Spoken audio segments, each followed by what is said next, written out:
السلام علیکم ناظرین۔ کبھی کبھی ایک گھر میں ہونے والا ایک حادثہ صرف ایک انسان کی زندگی نہیں بدلتا بلکہ پورے خاندان کے رشتوں کو ہلا کر رکھ دیتا ہے۔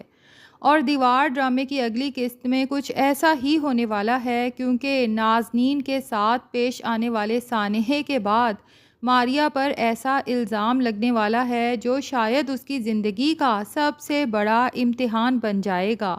لیکن اصل سوال یہ ہے کہ کیا ماریا واقعی ہی اس سب کی ذمہ دار ہے، یا پھر نازنین اور شارق اپنے غصے میں ایک بے قصور لڑکی کی زندگی مزید تباہ کرنے جا رہے ہیں؟ اور ناظرین، دوسری طرف عافیہ اور احمر کے رشتے کے درمیان جو غلط فہمیاں پہلے ہی جنم لے چکی ہیں، اب وہ بھی ختم ہونے کی بجائے مزید بڑھتی ہوئی نظر آ رہی ہیں، جبکہ شہیر اور فہد کے منصوبے بھی ابھی ختم نہیں ہوئے۔ تو آئیے دیکھتے ہیں کہ آنے والی قسط میں کیا کچھ ہونے والا ہے۔ سب سے پہلے تو وہی ہوا جس کا خدشہ تھا۔ نازنین کا ہونے والا بچہ ضائع ہو جاتا ہے اور اس سانحے کا سارا غصہ ماریا پر نکالا جاتا ہے، حالانکہ ماریا کا اس نقصان میں کوئی قصور نظر نہیں آتا۔ دیکھا جائے تو نازنین دوسروں کی زندگیوں میں مسائل پیدا کرنے، رشتوں میں غلط فہمیاں پیدا کرنے اور دوسروں کے لیے مشکلات کھڑی کرنے میں مصروف تھی، لیکن اب خود اس کی اپنی زندگی میں اتنا بڑا سانحہ ہو گیا ہے۔ افسوس کی بات یہ ہے کہ اس سب کے بعد بھی نازنین کو اپنی غلطیوں کا احساس ہوتا دکھائی نہیں دے رہا، بلکہ وہ اپنی تکلیف کا ذمہ دار بھی ماریا کو قرار دینے پر تلی ہوئی ہے۔ اور شارق تو جیسے ماریا کا دشمن ہی بن جاتا ہے۔ وہ غصے میں صاف اعلان کر دیتا ہے کہ میں ماریا کو اب اس گھر میں دیکھنا نہیں چاہتا۔ غصے میں وہ ماریا کو بازو سے پکڑ کر گھر سے باہر نکالنے لگتا ہے۔ ماریا بے بسی کی حالت میں ہے اور اسے خود سمجھ نہیں آ رہی کہ آخر اس کے ساتھ یہ سب کیوں ہو رہا ہے۔ اسی دوران ماریا عافیہ کو بھی فون کرتی ہے اور انتہائی پریشان لہجے میں اسے جلدی گھر آنے کا کہتی ہے۔ عافیہ کو ابھی تک اندازہ نہیں ہوتا کہ گھر میں اتنا بڑا مسئلہ ہو چکا ہے، لیکن ماریا کی آواز سن کر وہ فوراً آفس سے گھر کے لیے نکل پڑتی ہے۔ دوسری طرف سعدیہ بھی وہاں پہنچ جاتی ہے اور پھر احمر بھی گھر آ جاتا ہے۔ جب احمر دیکھتا ہے کہ شارق ماریا کو زبردستی گھر سے نکال رہا ہے تو وہ اسے روکنے کی کوشش کرتا ہے، لیکن شارق اس وقت غصے میں کسی کی بات سننے کے موڈ میں نہیں ہوتا۔ بات اتنی بڑھ جاتی ہے کہ شارق احمر کا گریبان پکڑ لیتا ہے اور پھر دونوں بھائیوں کے درمیان ہاتھا پائی شروع ہو جاتی ہے۔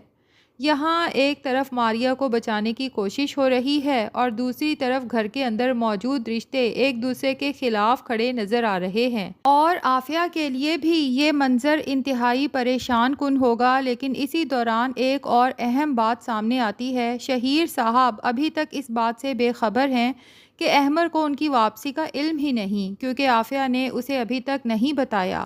اگر عافیہ پہلے ہی بتا دیتی کہ فہد اسے سرپرائز کے طور پر اپنے والد سے ملوانے لے گیا تھا تو شاید احمر کی غلط فہمی دور ہو جاتی، لیکن اب اس کی خاموشی احمر کے شکوے مزید بڑھا سکتی ہے۔ دوسری طرف شہیر صاحب اس بات پر بھی ناراض ہیں کہ احمر ابھی تک اس کی طبیعت پوچھنے نہیں آیا، حالانکہ ناظرین جانتے ہیں کہ بیماری کا سارا ڈرامہ جھوٹا تھا۔ یہ سب شہیر نے جان بوجھ کر عافیہ کو بزنس میں مصروف رکھنے اور احمر سے دور رکھنے کے لیے کیا تھا۔ خیر، ہم اپنا فوکس آنے والی ایپیسوڈ پر رکھتے ہیں۔ تو جناب، عافیہ جب کال پر ماریا کو پریشان دیکھتی ہے اور گھر کے لیے نکلتی ہے تو اچانک گھر جانے کی وجہ سے ایک اہم میٹنگ بھی رہ جاتی ہے۔ شہیر فہد سے پوچھتا ہے تو فہد اندازہ لگاتا ہے کہ شاید گھر میں کوئی بڑا مسئلہ ہوا ہے۔ شہیر فہد سے کہتا ہے کہ تم اس کی بھابھی نازنین کو کال کر کے پوچھو نا، لیکن نازنین تو ہاسپٹل میں ہے جس کی وجہ سے اس سے رابطہ نہیں ہو پاتا۔ آخر کار شہیر فیصلہ کرتا ہے کہ خود عافیہ کے گھر چلتے ہیں۔ اس کے بقول اس طرح ایک تو عافیہ کے گھر کا مسئلہ بھی معلوم ہو جائے گا اور دوسرا احمر کو بھی شرمندگی ہوگی اور احساس ہوگا کہ جس شخص کی عیادت کے لیے اسے آنا چاہیے تھا وہ خود چل کر اس کے گھر پہنچ گیا ہے۔ لیکن وہاں پہنچ کر شہیر دیکھتا ہے کہ احمر اور شارق کے درمیان ہاتھا پائی ہو رہی ہے۔ عافیہ احمر کو بچانے کے لیے آگے بڑھتی ہے تو شہیر اسے روک لیتا ہے، اور میرے خیال میں اس موقع پر بیٹی کو روکنا درست بھی ہے، کیونکہ شارق غصے میں کسی کا لحاظ نہیں کر رہا تھا۔ خیر صورتحال قابو میں آتی ہے، لیکن شہیر یہ سب دیکھ کر انتہائی پریشان ہو جاتا ہے اور واپس جا کر فہد سے کہتا ہے کہ اسے سمجھ نہیں آتی عافیہ نے آخر کس طرح کے خاندان میں شادی کر لی ہے۔ یہاں شہیر کی بات سن کر مجھے ڈرامے کے ابتدائی اقساط یاد آتی ہیں، جب سعدیہ یعنی گڑیا باجی اچھی جاب کرتی تھیں اور گھر کا زیادہ تر خرچ ان کی آمدن سے چلتا تھا، لیکن سب مل کر کھاتے تھے، ایک دوسرے کی عزت کرتے تھے اور گھر کا ماحول بھی کافی پرسکون تھا۔ دوسری طرف عافیہ کا اپنا گھر دولت اور آسائشوں سے بھرا ہوا تھا، لیکن وہ اندر سے اکیلی تھی۔ والدین چونکہ ایک دوسرے کو چھوڑ چکے تھے، ماں اپنی زندگی میں مصروف اور شہیر کاروبار میں، اسی لیے احمر کا گھر اسے پسند آیا جہاں سب لوگ ایک دوسرے کے ساتھ رہتے ہیں اور وقت گزارتے ہیں۔ عافیہ نے تو سوچا تھا کہ شاید احمر کے ساتھ اسے وہ سکون مل جائے گا جو اپنے گھر میں نہیں ملا، لیکن ناظرین اس کے ساتھ تو جیسے بہت بڑا پرینک ہو گیا ہے۔ شادی کے بعد سے اس کی زندگی میں ایک دن کا بھی سکون نہیں آیا، اور یہی حال کچھ حمزہ کا بھی ہے۔ اب ماریہ کی طرف آئیں تو لگتا ہے شارق اور نازنین اسے صرف گھر سے نکال کر خاموش نہیں بیٹھیں گے۔ ممکن ہے معاملہ پولیس یا FIR تک پہنچے، جس سے ماریہ اور سعدیہ دونوں کی مشکلات مزید بڑھ سکتی ہیں۔ ایسے میں عافیہ شاید سوچے کہ اگر ماریہ کی شادی کسی اچھے انسان سے ہو جائے تو وہ اس گھر کے مسائل سے نکل کر نئی زندگی شروع کر سکتی ہے۔ یہاں فہد کی انٹری ایک بار پھر دلچسپ ہو سکتی ہے۔ ممکن ہے عافیہ اس سے اس مبینہ گرل فرینڈ کے بارے میں پوچھے جس کے لیے وہ اس دن گفٹس خرید رہا تھا۔ فہد یقیناً کہے گا کہ اس کی کوئی گرل فرینڈ نہیں، اور اگر عافیہ اسے ماریہ کے لیے رشتے کا کہہ دے تو فہد شاید فوراً حامی بھر لے۔ لیکن ناظرین، اگر فہد ماریہ سے شادی پر راضی ہوتا ہے تو ممکن ہے اس کا مقصد ماریہ نہیں بلکہ عافیہ کے مزید قریب ہونا ہو، یعنی ماریہ کے ساتھ رشتہ صرف ایک بہانہ بن جائے۔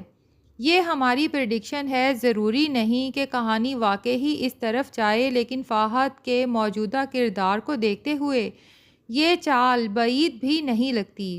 اور نازنین کے ساتھ جو کچھ ہوا، اس کے بعد سب سے بڑا سوال یہی ہے کہ کیا وہ اپنی غلطیوں سے کچھ سیکھے گی؟ کیونکہ جو شخص دوسروں کے گھروں میں آگ لگانے کی کوشش کرتا ہے، ایک دن اسے اپنے گھر کے حالات کا بھی سامنا کرنا پڑتا ہے۔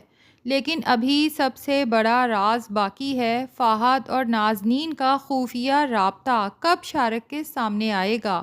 جس دن شارق کو پتہ چلے گا کہ اس کی بیوی عافیہ اور احمر کے رشتے میں درار ڈالنے کے لیے فہد سے مسلسل رابطے میں تھی، اس سے تحفے تحائف لیتی رہی اور گھر کی خبریں اسے دیتی رہی، اس دن نازنین کے لیے شاید کوئی صفائی کا موقع بھی نہ بچے۔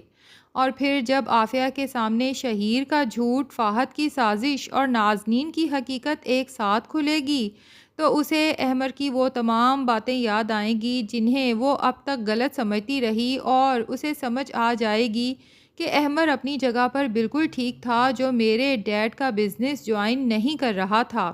تو دیکھنا یہ ہے کہ عافیہ کو حقیقت کا پتہ چلنے تک احمر اس کے ساتھ ہوگا بھی یا نہیں، کیونکہ اب اس گھر میں راز صرف کھلنے والے نہیں بلکہ ایسے دھماکے کرنے والے ہیں جو کئی رشتوں کی بنیادیں ہلا سکتے ہیں۔